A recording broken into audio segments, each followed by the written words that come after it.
So I had a consult and it was an adult male patient. He had previous orthodontic treatment when he was much younger, and like most of us, there's a period where we stop wearing that retainer and a couple things begin to happen. So most notably, everyone knows that they stop wearing the retainer even for a few days and the lower crowding will start. So those lower front teeth tend to start to misalign, and that's something that once it gets past a certain point, the retainer that you had previously had may not fit anymore.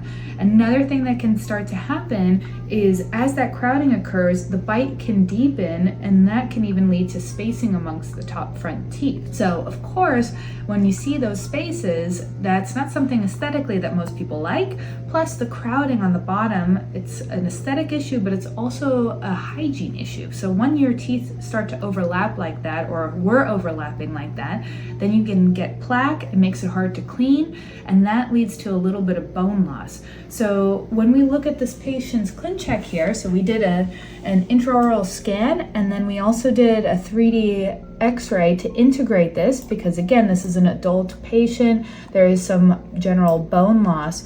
So we can start to see, this is in the initial part, the patient did not like some of the spacing that they saw around here. So in this area, we want to address that for this patient. The other part that the patient didn't like was this lower crowding here. And then we can see from the front, the overlap is too great. So a lot of people sometimes will refer to this as overjet, but it's actually the overbite here. And then if we look more closely at the bottom teeth, there's that bone loss area creating those embrasures in between. They're commonly known as black triangles. So that's something we're going to address here with the reshaping of those lower teeth. So we can play through this ClinCheck here.